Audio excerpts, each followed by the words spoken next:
Okay, so ngayon, ipagpapatuloy po natin yung ating pong pag-aaral about our God, the Trinity God. At ngayon po ay mag-concentrate po tayo sa third person of the Trinity God, which is the Holy Spirit. Pakibuksan nga po ang inyong Biblia sa aklat po ng John, chapter 14.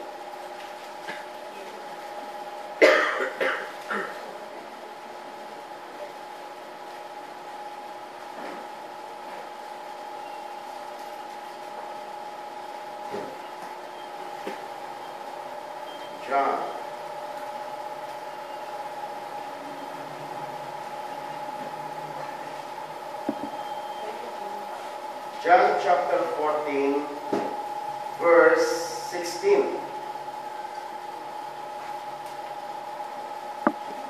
I will ask the Father, and He will give you another helper, that He may be with you forever.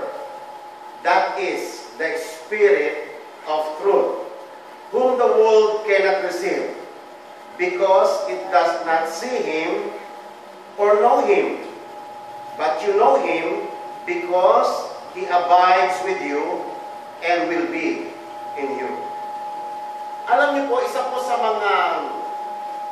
mga major issue kung bakit ang Holy Spirit ay dinidismiss ng maraming mga relihiyon o sekta. Ang karaniwan na sinasabi nila, ang Holy Spirit ay hindi Diyos. Ang Holy Spirit ay isang power lamang. Parang power or force or presence. Iyan po yung tagurin nila.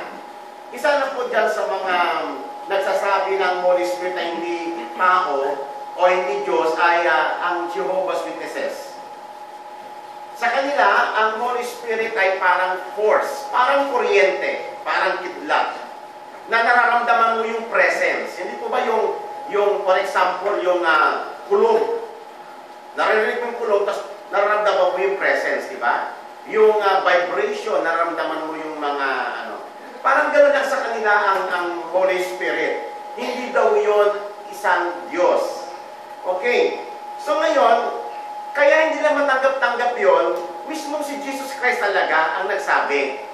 Dito po sa ating verse na sinabi, na binasa, sabi niya sa may verse 17, ang Espiritu ay Espiritu ng katotohanan. Hindi mo siya po pwedeng i-deny. Hindi mo mauunawaan ang buong katotohanan tungkol sa ating Diyos, maliban na tanggapin mo ang katotohanan na inihahayag mismo ng ating Diyos. Kaya nga po bumaba ang Panginoon para ipaunawa sa atin kung ano ang Diyos. Even yung anak na, hindi na matanggap-tanggap yan Pero malinaw, sabi ni Jesus, walang nakakakilala sa Ama, maliban yung anak. At walang nakakakilala sa anak, maliban yung Ama. So ngayon mga kapatid, ang pinaka-center po para makilala po natin ang Diyos, si Jesus Christ. Kasi siya yung perfect manifestation, the perfect representation of God. Mauunawaan mo na kung sino ang God the Father at kung ano ang God the Father, at maintindihan mo kung ano ang Espiritu Santo. Isa po sa mga importanteng argumento tungkol po sa Holy Spirit, yung kanyang personalidad. Yan po ang major debate. Kapag na-establish natin sa araw na ito na ang Holy Spirit ay person, tapos na po yung argument. Kasi yung proof na lang about God, madali na po yun Pero yung argument kung siya ba ay force or siya ay persona, ayan po yung ating pagtutuunan ngayong araw. Ayan po yung major issue dyan. Kasi halos lahat naman ng mga hindi naniniwala sa Holy Spirit ay sinasabi lang force lang yan. Or a mere power, a mere force, or a mere presence. Yun lang po ang kailangan argumento at wala na pong iba. So sa araw po nito, tunghayan po natin yung mga scriptures. For example, dito po sa may chapter 15, verse 26.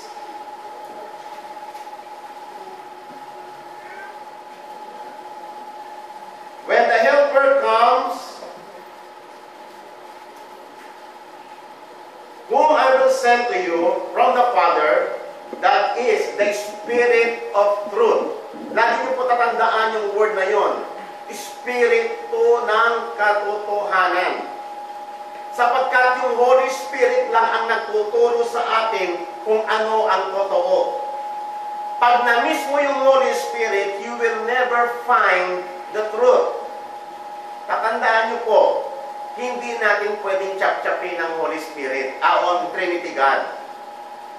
Hindi mo po pwedeng tanggapin na si God the Father lang. At hindi mo rin po pwedeng tanggapin yung God the Father and God the Son, i-itsipwera mong Holy Spirit. Hindi po pwede. Hindi mo po pwedeng, basta naniniwala ako kay Jesus na siya yung tagapagligtas, namatay siya para sa aking kasalanan. Pero hindi ako naniniwala ng Diyos siya. Hindi po pwedeng ganon. Malinaw po yung sinabi ng Biblia. Kapag hindi mo na nakamtan ang anak, hindi mo rin makakamtan ang ama. Ang hindi pinanahanan ng anak, ay hindi rin pananahanan ng ama. Hindi po pwedeng hiwa-hiwalayin. Pag gusto mo ng katotohanan, pag gusto mo ng buhay na walang hanggan, kailangan tanggapin mo yung buong katotohanan tungkol sa ating Diyos, na sila ay Trinity. Ganun po yun. At napag-aralan po natin yan last time. Okay. Ang isa po sa mga problema, basahin ko muna yung verse 26 and 15. When the Helper comes, whom I will send to you from the Father, that is the Spirit of truth, who proceeds from the Father, He will testify of me. Okay. And in chapter 16,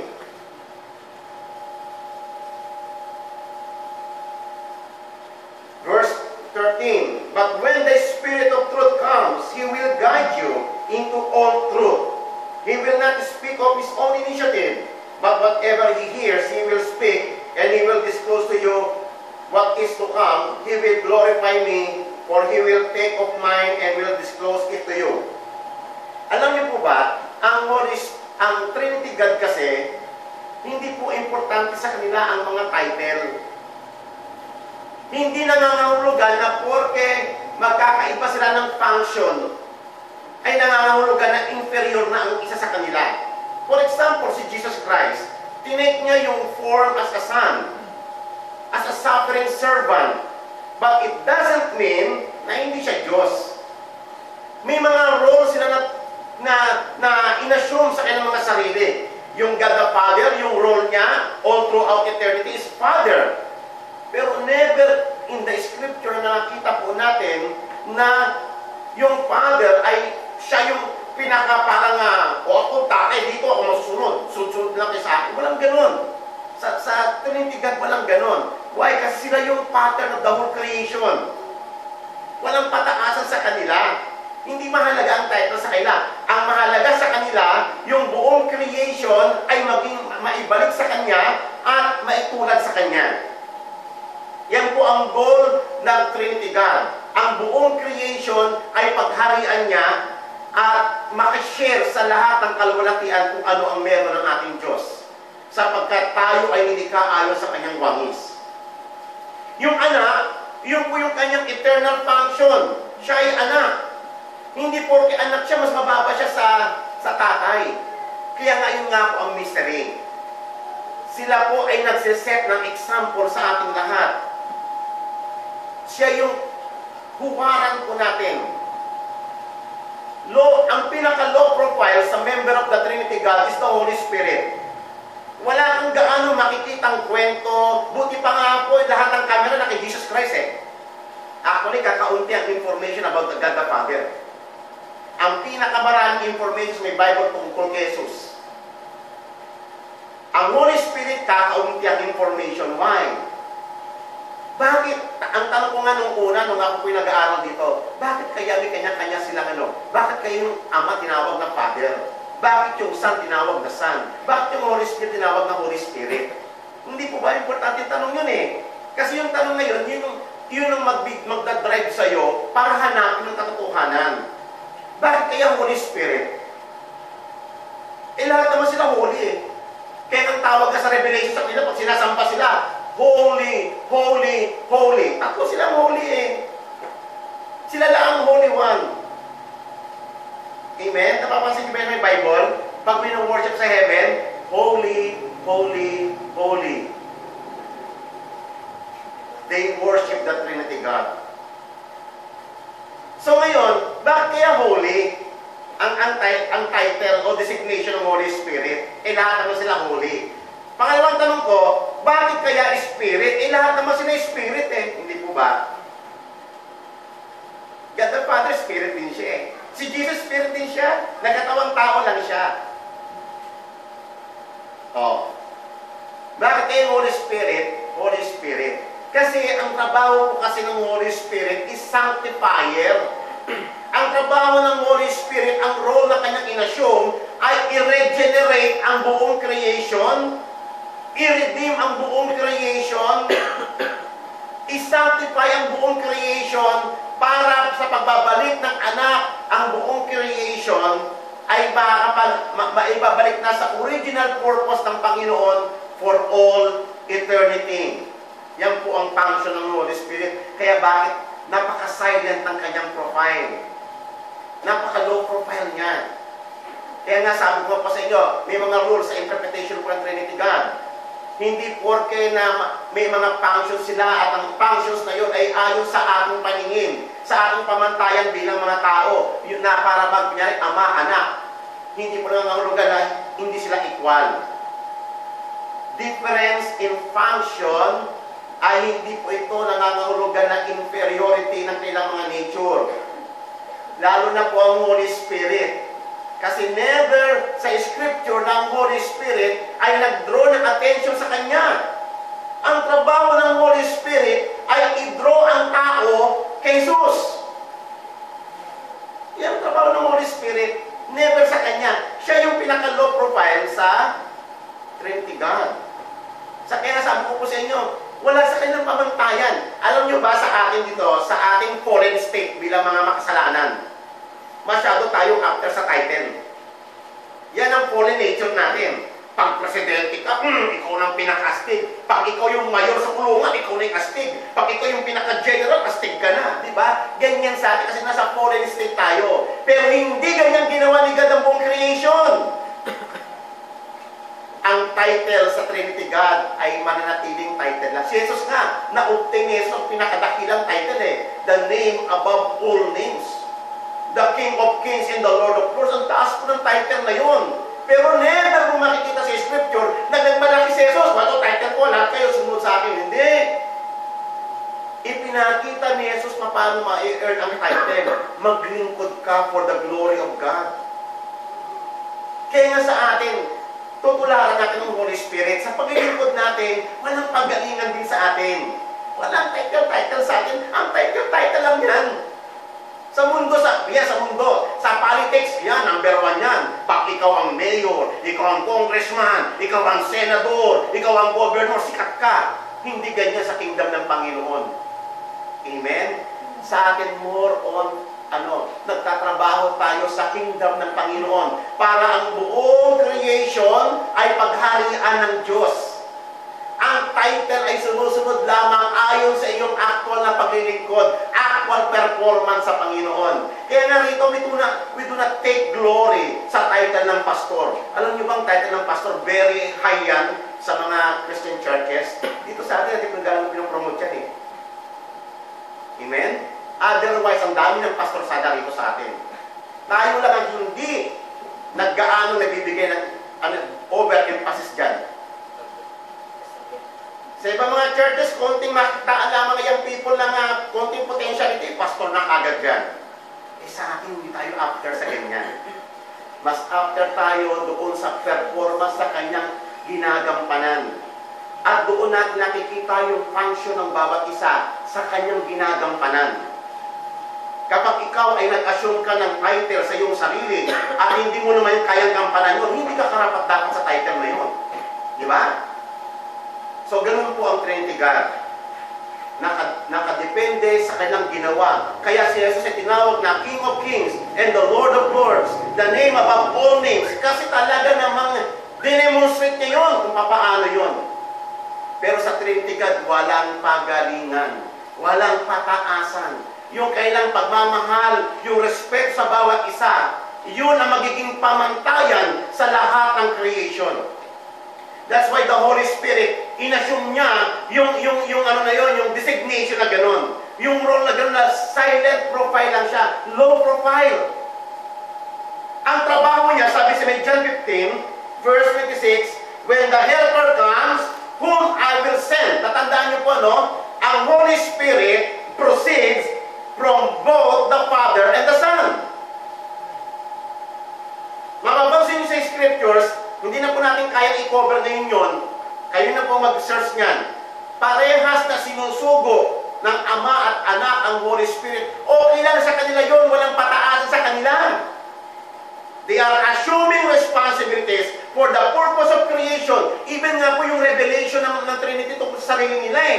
Hindi para i-cater yung curiosity natin. Naalala niyo po si Jesus Christ, di ba? Pag tinatanong siya, ikaw ba ang Messiah? Hindi. Si John the Baptist, tinatanong, ikaw ba yung propeta? Hindi. Pero propeta si John the Baptist.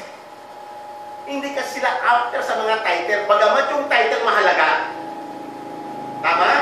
Pero we do not take glory sa title na yun. Ganun din ang Messiah. Si Jesus, alam niyo ba, nireveal niya yung sarili niya ng Messiah sa mga ilang mga tao na mabababa lang. Pero sa mga high officials, sa mga head ng community and church, He never revealed Himself. Kaya nga, bitin na yung mga Pariseyo. Ano ka ba talaga? Sabihin mo na nga ba ng malinawan kung sino ka ba talaga? Kung ikaw ba talaga yung Mesiya? Bitin na yung mga Pariseyo, pero hindi niya sinabi na siya ang Mesiya. Amen po ba? Sabi nga rito, sa may verse 26, chapter 15, when the Helper comes, whom I will send to you from the Father, that is the Spirit of truth, who proceeds from the Father, ano gagawin ng Holy Spirit? He will testify of me. Ang Holy Spirit, ang trabaho niya hindi mag-testify sa kanya sarili. Ang gagawin niya, ituturo niya lahat ng believers kay Christ. Kasi si Christ ang center ng Trinity God. Maintindihan mo kung sino ang Father of Jesus Christ. Chapter 16, verse 13. When the Spirit of truth comes, He will guide you in all truth. Doon mo lang maunawaan kung ano ang katotohanan. Mahirap matanggap ang tungkol sa Espiritu Santo. Mahirap itong matanggap except through the power of the Holy Spirit. Maintindihan mo. Ang Holy Spirit, sa amin siya, He will illuminate our minds na makilala mo si Jesus. At pag nakita mo si Jesus sa pamamagitan ng Espiritu Santo, ipapakilala naman niya yung Holy Spirit. Kaya nga, ano po, di ba? Mysterious nga po sila eh. Hindi kayang maabot ng ating pag-iisip. Incomprehensible ang ating Diyos. He will guide in all truth. He will not speak of His own initiative. But whatever He hears, He will speak. He will disclose to you what is to come. He will glorify. Sino glorify ng Holy Spirit? Hindi yung sarili niya. Si Jesus Christ. For He will take of mine and will disclose it to you. Okay. So, ganyan po.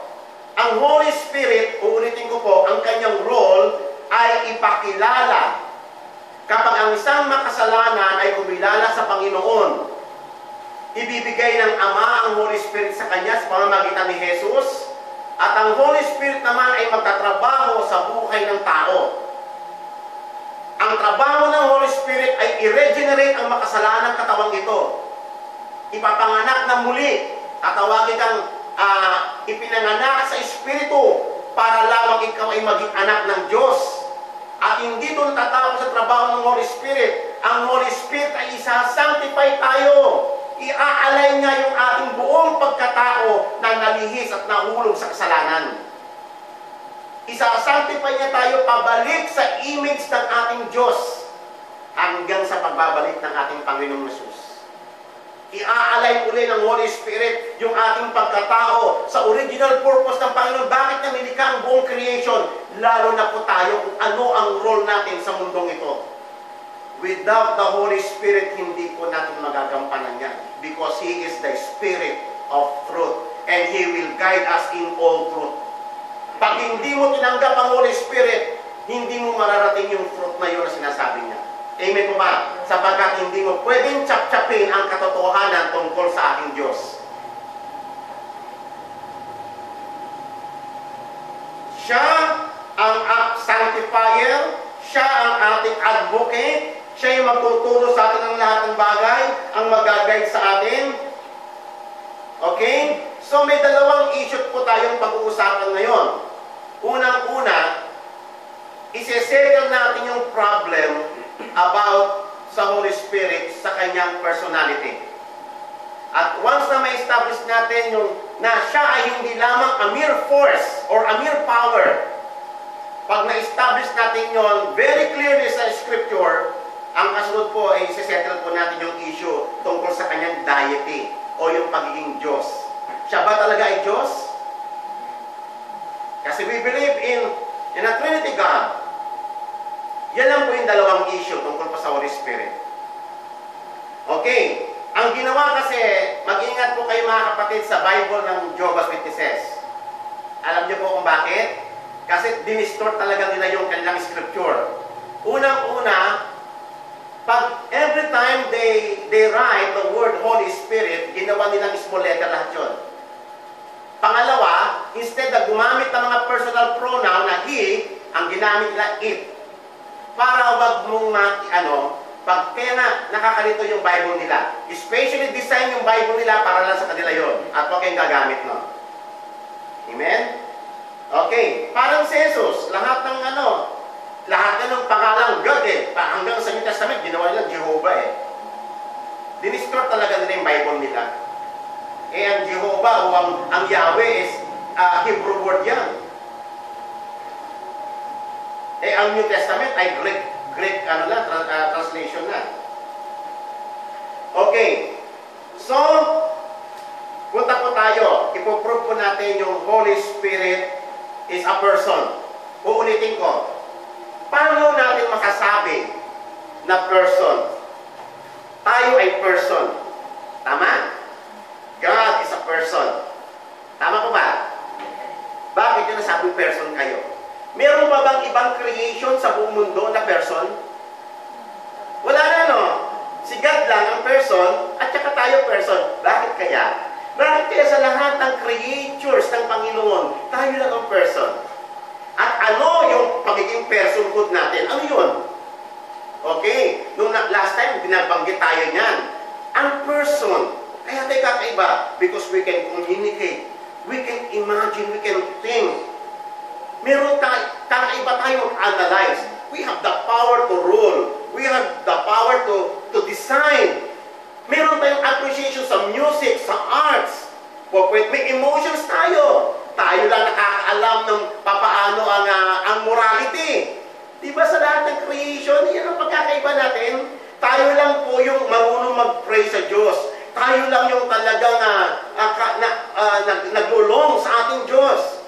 We have the power na hanapin ang Panginoon. Meron tayong morality, alam natin yung masama at mabuti. Hindi po ba? Kaya nga, kung isasummarize niyo po yung mga iyan, ay nakakategorize po yan sa 6 na aspeto. Yan po yung 6 na aspeto ng ating pong pagkatao o personalidad. Okay, ano po yun? Ang Diyos ay espiritu. Ibig sabihin, wala siyang physical substance na katulad natin. Tayo ay physical. Kaya nga may ganito tayo May buto tayo, may buhok tayo. Ito po ay physical. Hindi na po natin pag-uusapan yan. Yung ating pagkatao, yung ating personhood, ano-ano yun? Kung isasummarize mo yan, unang-una tayo ay spiritual being. Bakit po spiritual being? Kasi tayo lang the only creature na hinahanap ang Diyos. Tayo lang yung only creature na talagang sumasamba sa Diyos. Amen? Tayo yung naghahanap for eternity. Naglulong yung heart natin sa mga heavenly things. Tayo yung nag-worship, tayo yung nag-pray.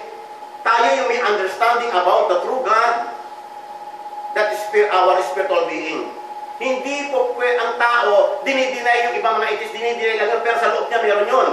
Even yung mga katubo, meron nun. Pangalawang aspeto, Ang tao, kaya tayo person, because we have etiquettes. Meron tayong morality. Alam natin kung ano yung masama. Alam natin kung ano yung mabuti. Alam natin na ang pakikipit ay masama. Alam natin na dapat ang magulang ay galang. Kahit yung mga katutubo, alam nila yun eh. Diba? Kasi bakit yun po yung nature ng Panginoon sa atin. Ganun niya tayo ginawa in His image and likeness. Tayo lang po ang person sa buong creation. Tayo nakakaalam. Yung ating knowledge about morality, ang ating being, dahil sa kasalanan, bumagsak yan eh.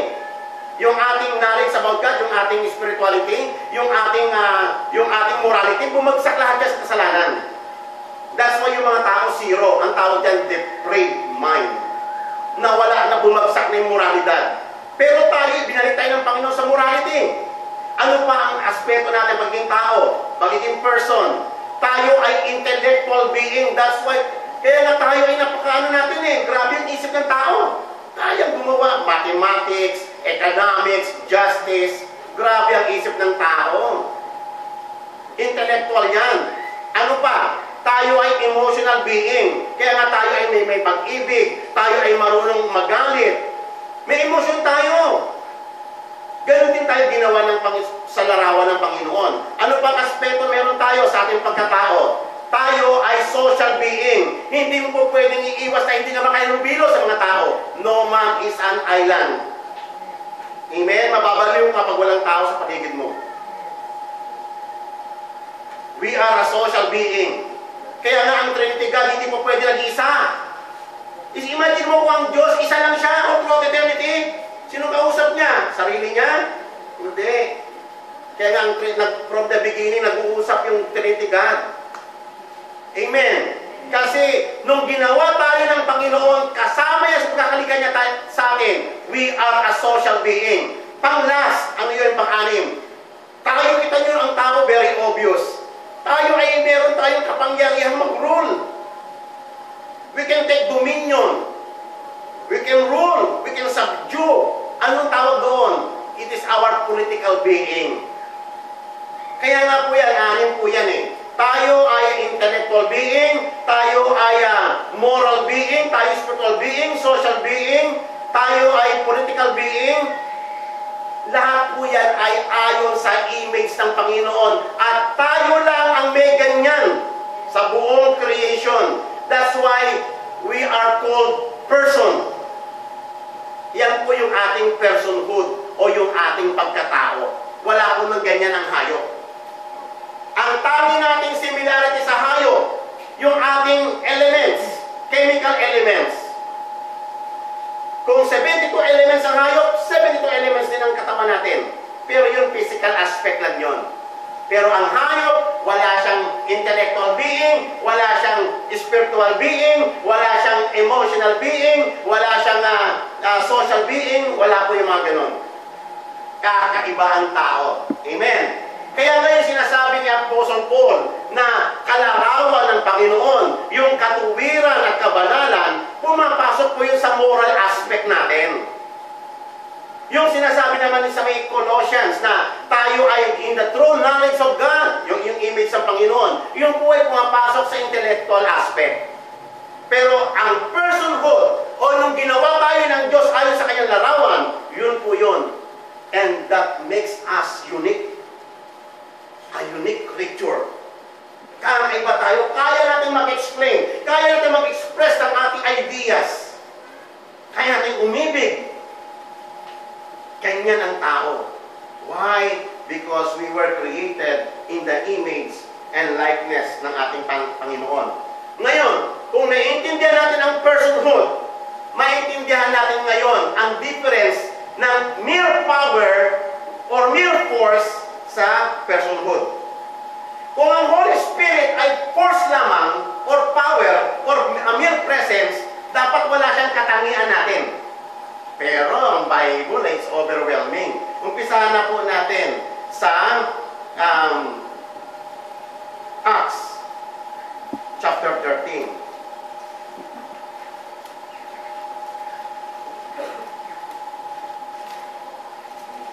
Acts chapter 13. Okay. Bilisan lang po natin kasi maikli lang po yung oras natin, marami po tayong mabasahing scriptures. Chapter 13, verse 2. And while they were ministering to the Lord and fasting, the Holy Spirit said, sabi ng Banal na Espiritu, set apart for me. Ano ba yung sa Tagalog yung set apart for me? Ano sa Tagalog? I-separate mo para sa akin. Sino? Si Paul at si Barnabas sapagkat may meron akong isusugo ko sila. Yan ba ay trabaho ng mere force or person? Person po yun eh. Nagsasalita siya eh. Amen. Set apart from me Barnabas and Saul for the work to which I have called them. Sino po nagsasalita? Holy Spirit. Then, when they have fasted and prayed and laid their hands to them, they sent them away. Being sent out by the Holy Spirit, they went down to Seleucia, and from there they sailed to Cyprus. Okay, another verse, doon po sa may Acts chapter 10. Ito, very popular ito. Ito po si Peter. Nang siya po ay nagpe-pray, nakakita siya ng vision, isang kumot na napakaraming mga hayop. At sabi ng Panginoon, magkatay ka. Eh sa kanila, bawal magkatay na maruruming hayop. Pinagkakatay siya ng Panginoon. And then pagkatapos nun, hindi pa naiintindihan ni Peter kung anong kahulugan nun, ang ibig sabihin pala nun yung mga Gentiles.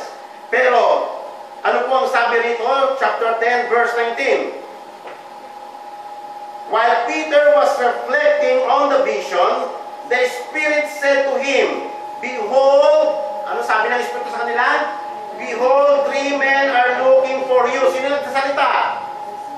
It is the Holy Spirit. Kung power lang siya, kung mere presence lang siya, parang kidlat, eh dapat kidlat lang siyang ganun. Hindi siya nagsasalita.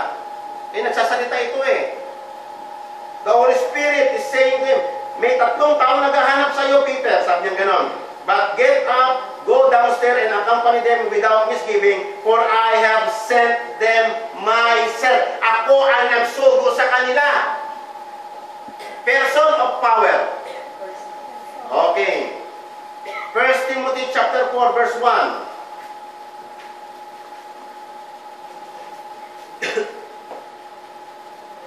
Kaya nga po sa Revelation sa may mga sa 7 churches, siguro popular na kayo doon, familiar na kayo doon. Ang sinasabi doon, ang may pandinig ay makinig sa sinasabi ng Espiritu. 7 times po yan sa may chapter 2 and chapter 3. Sa may chapter 3 din ng Hebrew, sinabi rin doon na today, hear what the Holy Spirit is saying. Do not harden your hearts. Familiar kayo sa mga verses na yun. Holy Spirit nagsasalita roon. 1 Timothy chapter 4 verse 1. But the Spirit explicitly say that in the latter times, some will fall away from the faith, paying attention to the deceitful spirits and the doctrines of demons. Si Holy Spirit na nagsasalita nito. Okay. So ngayon, sa may John chapter 15 naman tayo, yung kailang ating binuksan. Sabi roon kanina, when the Helper comes, I will send to you from my Father, that is the Spirit of truth, who proceeds from the Father, and He will testify of me. Ang trabaho po ng pagkatestimonyo, alam niyo naman po yun. Ang isang electricity, hindi kaya mag-testify nun. Pero ang Holy Spirit na nagte-testify. Naalala ninyo yung nung sinabi ni Jesus, nung kasama niya pa before crucifixion, darating ang time, sabi niya gano'n, uusigin kayo, dadalhin kayo sa mga court, uusigin kayo, huwag kayong matakot, sapagkat sa araw na yon, bibigyan kayo ng Diyos ng kapangyarihan magsalita sa pamamagitan ng Espiritu Santo. At ganoon na nangyari sa may Book of Acts, nakita po natin, ang Holy Spirit ang nagbibi-empower sa kanila na mag-testify before the courts, before men. It is the Holy Spirit.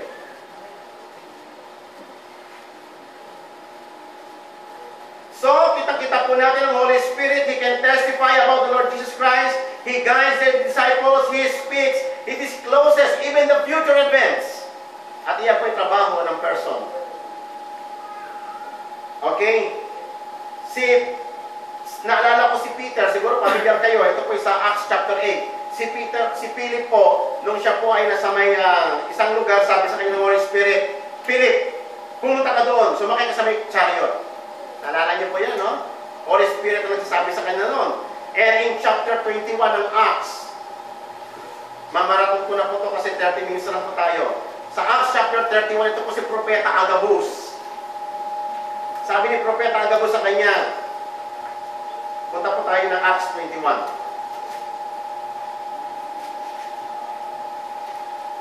Nung si Paul po ay malapit ng makulong, sinabi po sa kanya ng propeta.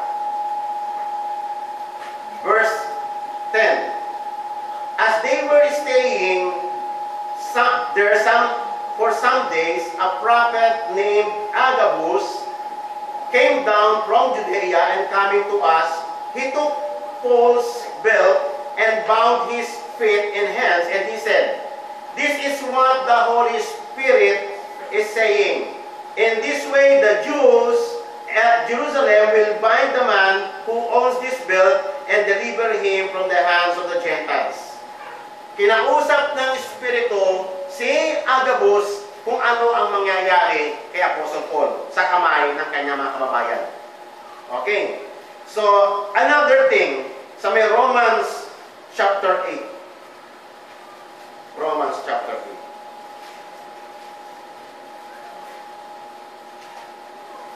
Romans chapter 8, verse 26 to 27.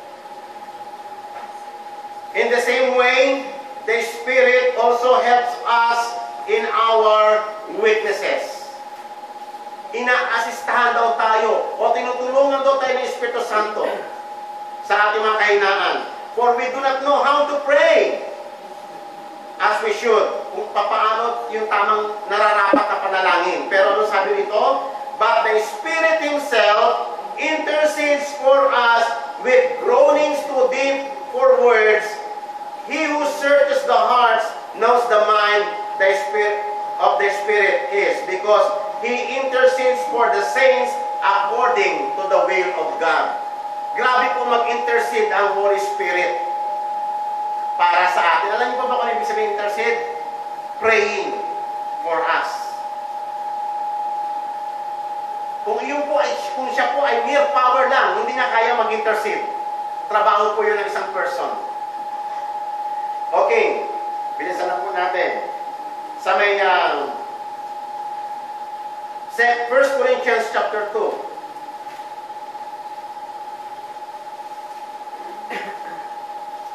Makikita niyo po rito yung omniscience na ang Holy Spirit ay He knows all things.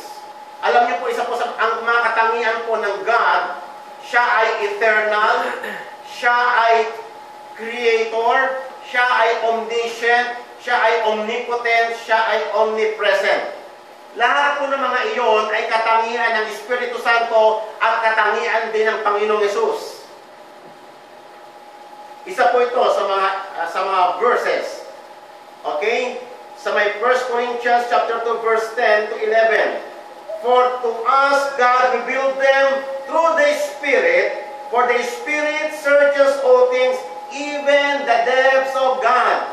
Yung pinakamalalim na thought ng ating Diyos ay alam ng Espiritu Santo. For who among men knows the thoughts of a man, except the spirit of man, which is in him?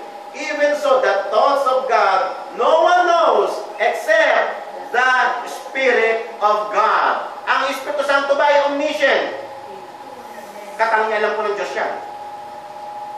Okay. Another verse sa may Acts 20, verse 28. Isi-shortcut ko na lang po ito para makashortcut po tayo ng time. Sabi po rito sa may Acts 20:28, be on guard for yourselves, for all the flock among which the Holy Spirit has made you overseers to shepherd the church of God. O nakita nyo, ang Holy Spirit nag-appoint kung sino mga overseers. Okay, sa may Ito nabanggitan natin kanina, ng Holy Spirit ay able to witness. Nag-testify siya about kay Jesus Christ. Ito po yung makikita nyo sa Acts chapter 5, verse 32, 1 John 5, verse 6, and John chapter 15, verse 26. Si Jesus Christ yung sabi, He will testify of me. Sa may 1 John chapter 5, sinabi niya rin yun. And there are three, naalala niyo yun? 1 John chapter 5, verse 7, there are three who bears record in heaven. Sino daw yun? Sa King James Version, yun po makikita yun. Sino may King James Version dito? Wala, no? Puro NIV Nasby tayo ito. King James, pakibasa. Verse 7, 1 John 5:7.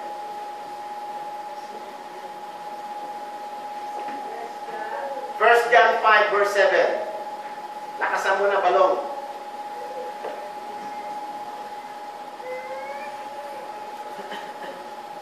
Umpisa mo sa Genesis. Tangan mo. Okay, bilisan mo, balong, kasi wala tayong oras. Okay? O, ako na lang magsasabi po. Yan po na lang yung laman nun. There are three who bears in heaven, who bears record in heaven. May tatlo daw na nagtitip ng record sa heaven. Definitely hindi angels yun. Sino yun?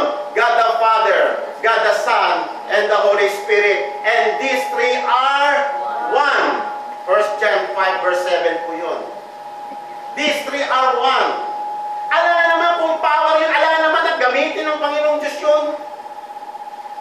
I-equal mo yung Holy Spirit kung siya ay mere power lamang, i-equate mo siya sa mga person. Ano ba naman yun? Kunyari na lang po sabi po doon sa may Matthew 28, baptizing them in the name of the Father and of the Son and electricity. Pwede ba yun? Hindi po pwede yun eh. Pag in-equate mo yung isa doon, importante yun. In the name of the Father and of the Son and Apostle Paul. Pwede ba yun? Ay, blasphemy sa blasphemy yan. Bakit? Hindi ka papayag na ilagay doon yung tao. In the name of the Father, and of the Son, and of Michael Archangel. Pwede ba yun? Sasabihin mo, blasphemy yun. Pero bakit nilagay doon, hindi blasphemy ang dating? In the name of the Father, and of the Son, and of the Holy Ghost. Kasi Trinity God sila eh. Gamitan po natin minsan ng simple logic yun. Pinipilit na parang power lang ang Holy Spirit. Eh bakit nandun major na kategory yun? In the name. Magbabaptize ka ng mga new convert in the name of the Father and the Son. Ilalagay mo yung Holy Spirit na power lang. Amen. Equated mismo ng Panginoong Jesus kung sino ang Trinity God. Mabigat po yun mga kapatid. Kaya nga mismo sa may 1 John, sinabi niya, and these three are one. Sila ang record keeper sa heaven. Hindi po angel, hindi po yung 4 living creatures, hindi po yung 24 elders. Sila ang nagbe-bear ng record sa heaven. Okay, another important verse in Matthew chapter 12, verse 31 to 32. Bilisan niyo na lang po. Sabi po rito, ito po ay tungkol sa unpardonable sin. Sabi rito ni Jesus, therefore I say to you, any sin and blasphemy shall be forgiven people. But blasphemy against the Spirit shall not be forgiven. Whenever speaks a word against the Son of Man, it shall be forgiven him. But whoever speaks against the Holy Spirit, it shall not be forgiven either this age or in the age to come. Kaya mo bang, pwede bang mag-blaspheme ang isang force lang? Ang nabablaspheme yung person. Another in Mark chapter 3 verse 28 to 29. Truly I say to you, all sins shall be forgiven the sons of men, and whatever blasphemies they have uttered. But whoever blasphemes against the Holy Spirit never has forgiveness, but is guilty of eternal sin. Malibigat po yun. Another thing, kung hindi po pwedeng i-blaspheme ang Holy Spirit, how about insulting? Ayan, sa Hebrews po yan, very popular sa atin yan. Sabi niya gano'n sa Hebrews chapter 10 verse 29, how much more severe punishment do you think he will deserve who has trampled underfoot the Son of God and has regarded unclean the blood of the covenant by which he was sanctified and has insulted the Spirit of grace.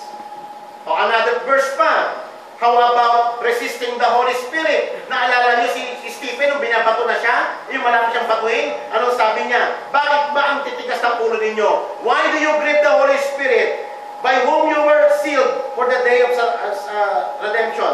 Ang sabi ni Stephen dito, you men who are stiff-necked and uncircumcised in heart and ears are always resisting the Holy Spirit.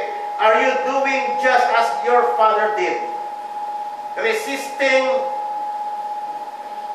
insulting, blaspheming, grieving. Do not grieve the Holy Spirit. Sa tingin nyo, hindi pa para sa person yun?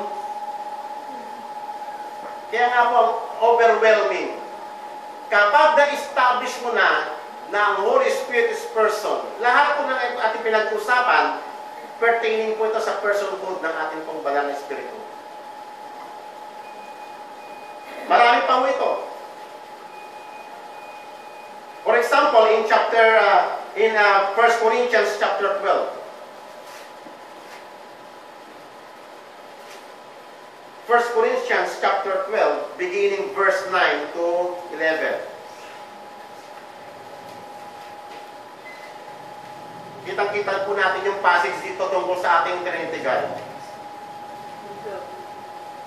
1 Corinthians 12, verse 9 to 11. Kaya nga po mga kapatid, pag tayo pinag-aaral na ganito maganda, may notebook kayo, may ballpen kayo. Para isulat nyo na yung mga verses yung iba, sa bahay nyo lang po basahin. 1 Corinthians chapter 12, verse 9 to 11.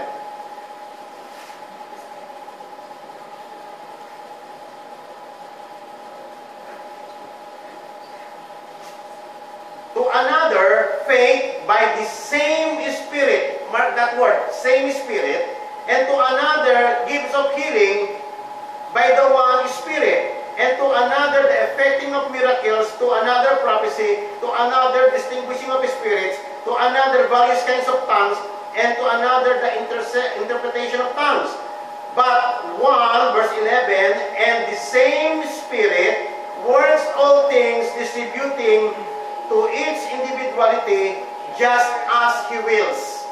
Kung ang ibig sabihin dito, yung Holy Spirit, siya yung nagde-decide by Himself kung sino yung bibigyan niya ng kung ano yung Spirit. Bigyan ko ng prophecy, Suriel, bigyan ko ng gifts of teaching si Sister Lina, bigyan ko ng si ganito. Siya, just as He wills. Parang yung sa Matthew 11 kanina, si Jesus Christ naman, kung sino daw yung mamarapatid niya na pagpaunawaan tungkol sa Diyos, depende na sa kanya yun. Ito po ay yung ano bang just as He wills. Ano mas Tagalog kasi mahirap no? Kung sino yung mamarapatin niya. Yung po, ano po sa parang po sa person yun eh. Yun po ay mga words pertaining para sa isang person. Okay. So, hindi na po magpapakahaba-haba kasi 15 minutes na lang po tayo. Ang dami pa mga verses niyan tungkol po sa personhood ng Panginoon. Sufficient na po yan. Amen? Tatandaan niyo po, ang ating pong goal, hindi para i-prove sa inyo that there is God. At hindi para i-prove sa inyo na ang Diyos natin ay Trinity God. I'm just telling to you the witnesses of the Scriptures. Kasi we cannot prove God. We cannot prove the existence of God. Ang Diyos ay hindi para siyang mga guinea pig na subject for our interrogation or approval. Pag kunyari nag-approve tayo, base sa verse, approve natin na meron Diyos. Hindi po ganun.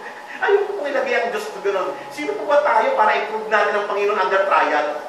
Wala tayong karapatan na ganun. Tayo po yung mga nilalang lamang ng Panginoon na nabubuhay lamang tayo sa biyaya ng Panginoon.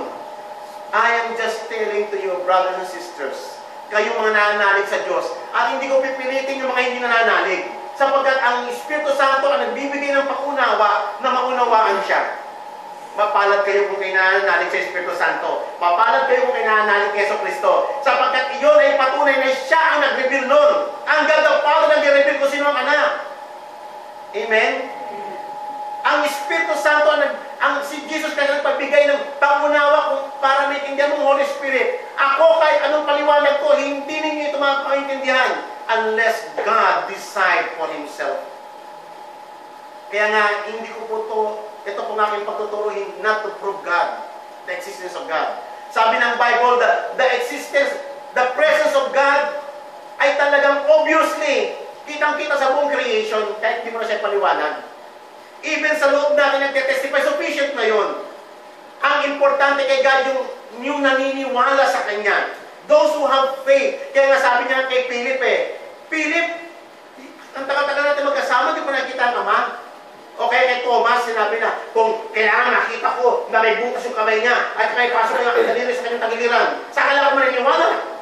Sabi ni Jesus, nagpakita, sige, Thomas, pasok mo. Pasok mo yung daliri mo sa aking mga kamay. Pasok mo yung daliri mo sa aking tagiliran. Mapalad yung nananalig kaysa sa nakakakita. Amen. Ang importante nito mga kapatid, kahit hindi ko may explain sa inyo fully ang Trinity God, but you believe the truth about our God. Amen? Hindi ko uubusin ang aking panahon sa mga taong hindi nananalig. Bakit ko uubusin ang aking panahon sa pag-explain tungkol sa Diyos? Sino ako para mag-explain tungkol sa ating Diyos? Ako'y napakaliit lamang sa kanyang nilikha. I cannot explain fully, exhaustively kung sino ang ating Diyos. Ito po'y base lamang sa testimonyo ng Biblia. Kaya nga po, ang evidence about the personhood of God is very sufficient, overwhelming. Amen po ba? Nasundan niyo po ba sa inyong mga Biblia? Sufficient na po yun. Ngayon, tignan naman po natin sa may, kanina, nabuksan natin yung 1 Corinthians chapter 12, na ang Holy Spirit is omniscient. Hindi po ba? He searches the deep things of God. Trabaho lang po ng isang Diyos yun. Sa may Psalms 139, verse 7, hindi na po tayo punta roon. Inote nyo na lang po yun. Alam ko, very popular ang verse na ito. Psalms 139. Hindi po ba sabi roon na, where can I go from the presence of your Spirit? Magpupunta ako doon sa kalaliman, nandun ka. Pupunta ako sa kataasan, nandun ka. Saan ang magkatago sa Espiritu mo? Because the Spirit is everywhere. Yan po'y katangian ng Diyos. Omnipresent. Ang Spirit ba ay co-creator nung ginawang langit at lupa? O kita-kita si Genesis chapter 1 yun?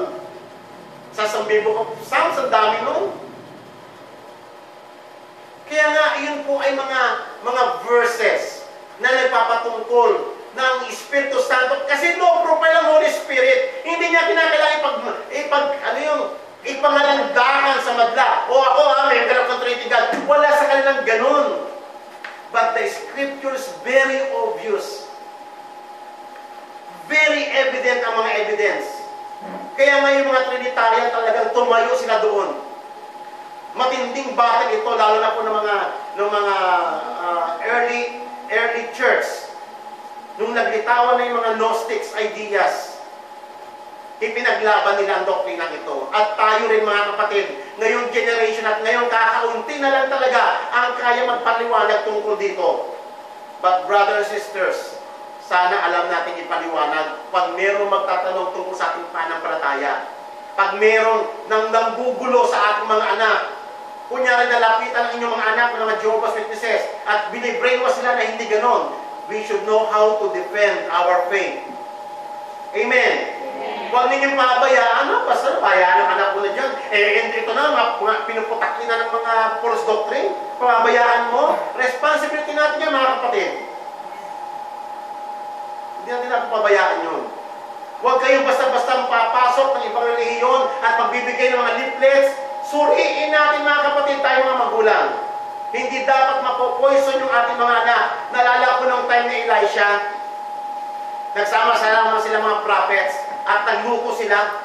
Yung ibang mga propeta ay nanguha ng mga gulay at nagluto sila. Tapos nung tinikman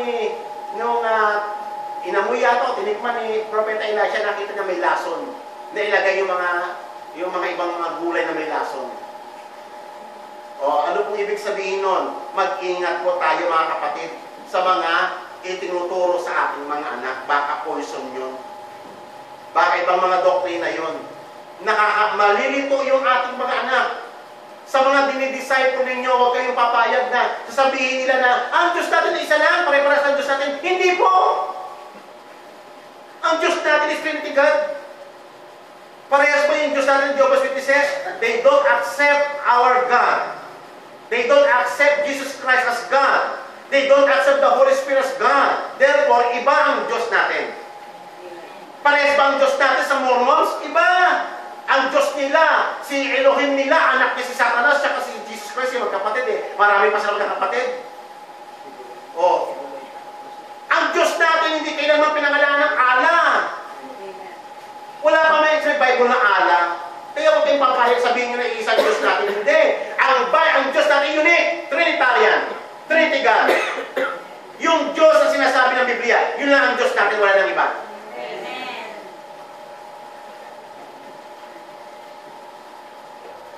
Naalala ko, no, ito, 10 minutes lang po tayo. Sa Acts chapter 5, shortcut ko na lang po ito.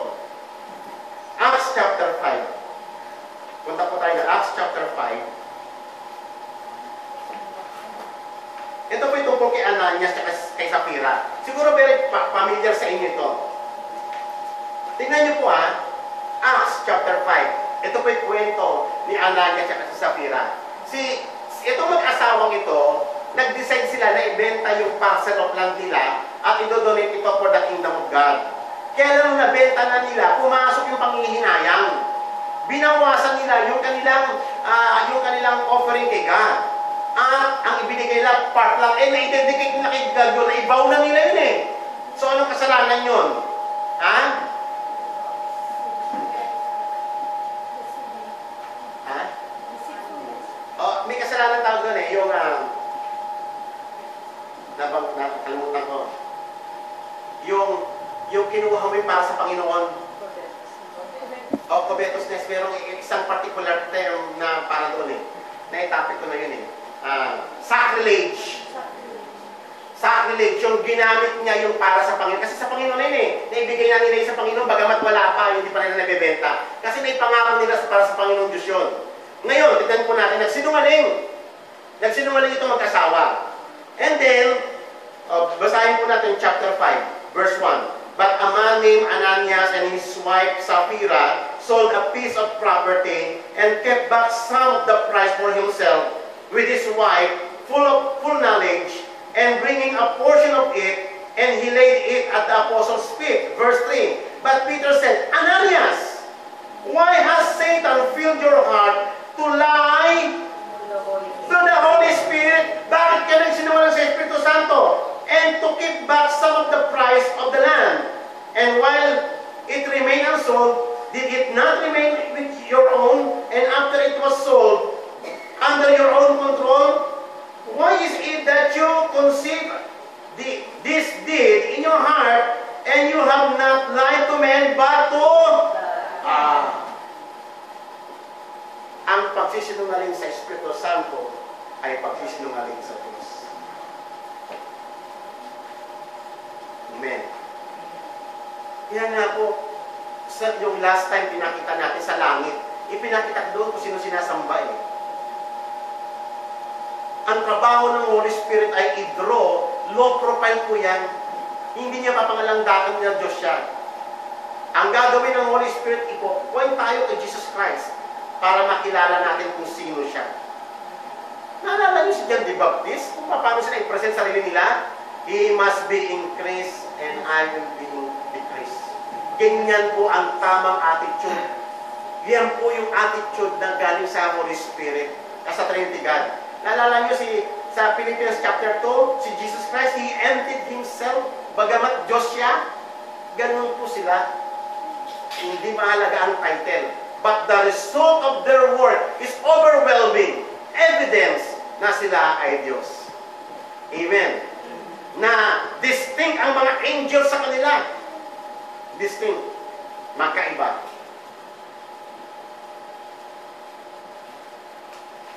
pa ho ang ating masasabi? Naktaon na po tayo. Wala na tayong oras. Ito po, 2 Corinthians chapter 13, verse 14. 2 Corinthians. Last few verses na lang po. 2 Corinthians 13.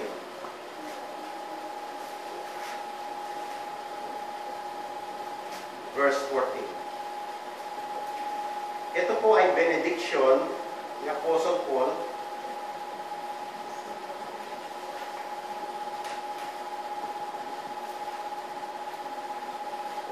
sabi po rito, verse 13, all the saints greet you. Verse 14, the grace of the Lord Jesus Christ and the love of God and the fellowship of the Holy Spirit be with you all. Nakita nyo? Paano sila laging kasama, silang tatlo, inseparable. Amen? Tatandaan po natin ang Trinity God ay bagamat may kanya-kanya sila mga designation of function o role na ginagampanan para sa buong creation, sila po ay equal. Sila po ay pare-parehas na eternal. Sila po ay pare-parehas na uncreated. Sila po ay inseparable. They work together as one. And because of that idea, of that example, yan po yung pagtutularan po natin sa pag-establish ng lahat ng institusyon dito sa ibabaw ng lupa, umpisa sa ating mga pamilya. Amen? Ano pa ang mga verses?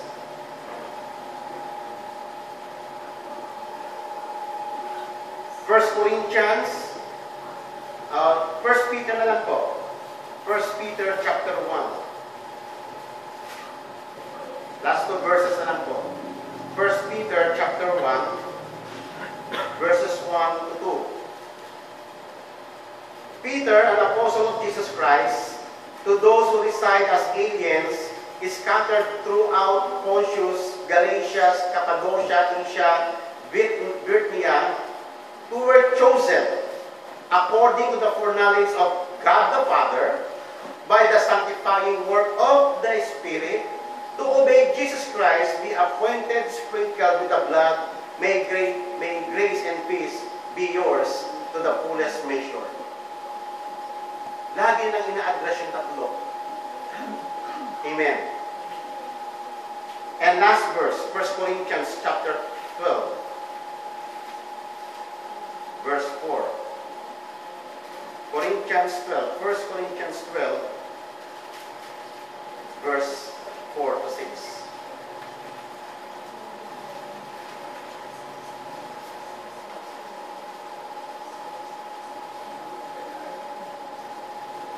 Verse 4, now there are varieties of gifts, but the same Spirit. Now there are varieties of ministries, and the same Lord. And there are varieties of effects, but the same God. Ito mo yung mga words na yun sa Trinity. Kaya nga sa heaven, kapag wino-worship nila ang Trinity God, holy, holy, holy. Yan po ay worship. Ganyan po natin i-worship ang Trinity God. And the same God who works all things in all persons. Amen. So sa sunod, ang ating pong pag-aaralan ay yung ginagampanan ng Holy Spirit sa atin para tayo ay makabalik doon sa image ng Panginoon at para tayo ay makapag-function all throughout eternity. Papaano ang Holy Spirit ang magtuturo sa atin, magbibigay ng lakas sa atin, siya yung maglilinis sa atin, siya yung mag-prepare sa atin, siya yung ating tutor, upang tayo ay maging ganap sa harapan ng Panginoon, lalo na po sa pagharap niya natin sa Kanya. At kung papaano tayo magpe-perform sa ating function naman dito, base sa ating pagkakaunawa sa ating Diyos, dito po sa pagkasaayos at pagkakaratag ng Kanyang kaharian sa ibabaw ng lupa, hanggang sa eternity. Yan po yung ating pag-aaralan next week. So tayo pong lahat ay kamay. Heavenly Father, we thank you. Lord, ang pagkaunawa sa iyo ay isang kayamanan at isang kapangyarihan. Sino kami, Panginoon, para turuan mo kami ng mga ganitong mga bagay? Kami makasalanan. Ang pagkaunawa sa iyo ay revelation lamang by the Holy Spirit. Niloob mo, Panginoon, before the foundation of the world na makilala ka namin. Ikaw ang pumili sa amin, hindi kami. Hindi kami ang humanap sa iyo, ikaw ang humanap sa amin. Ginawa mo ang lahat ng ito, hindi dahil sa kami matutuwid, hindi dahil sa kami ay magagaling. Ginawa mo ito dahil sa iyong pangalan, dahil sa iyong kabanalan, alang-alang sa iyong katuwiran. Kinahabagan mo kami mga mapaghimagsik. Kinahabagan mo kami na makilala ka sapagkat ito ang tunay na kapangyarihan at kayamanan. Ang makilala ka ng lubusan. Ang makilala ka ng lubusan sa pamamagitan ng Espiritu ng katotohanan ay buhay na walang hanggan. Father God, bless us. Bless us. Sanctify us. Prosper us. And give us victory in this life for your name's sake. Salamat po sa lahat ng truth na ito. We glorify thy name. In Jesus' name. Amen.